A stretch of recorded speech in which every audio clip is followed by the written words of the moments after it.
Robert Downey Jr. is returning to Marvel. It was the biggest announcement at Comic-Con, one of the biggest announcements in Comic-Con history ever, actually. I like playing complicated characters.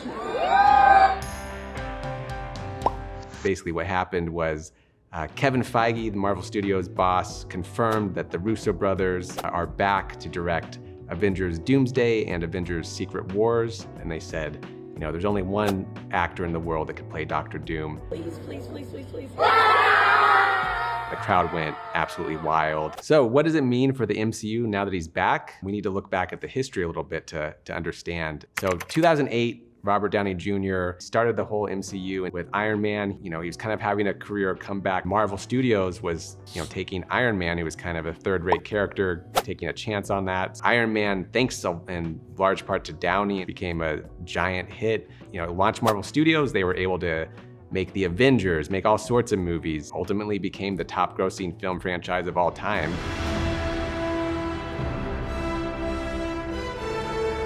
Downey was at the center of all of that. He was their most bankable star. He was making $50 million a picture. It all culminated in 2019, Avengers Endgame, with Tony Stark's death. It was a powerful and memorable death, and Kevin Feige maintained they would never do anything to revisit or touch that again. Downey made peace with letting go of the character. Really seemed like Downey really is done. He went on, he won the Oscar for Oppenheimer.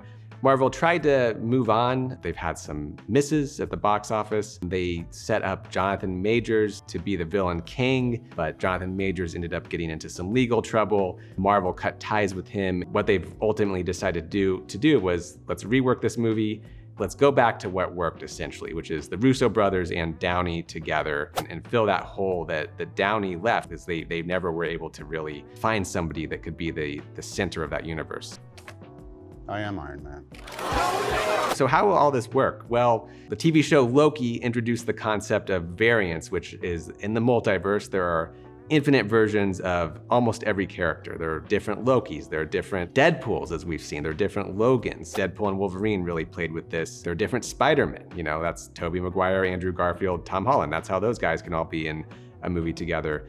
So it's possible that Dr. Doom will just be a different version of Tony Stark. The other gutsy move would be, no, he is playing Victor Von Doom. He's just gonna have a mask on. We're not gonna see Robert Downey's face. That seems unlikely. I don't know if you really cast Robert Downey and don't see his face, but that's also a possibility. So only time will tell what direction they'll go with this. It will almost be 20 years by the time between Iron Man and Secret Wars. Seeing Hugh Jackman come back 24 years after he first started as Logan in the first X-Men movie, come back and make a huge hit out of Deadpool and Wolverine kind of shows the staying power that some of these big stars have with audiences, especially as these particular comic book characters.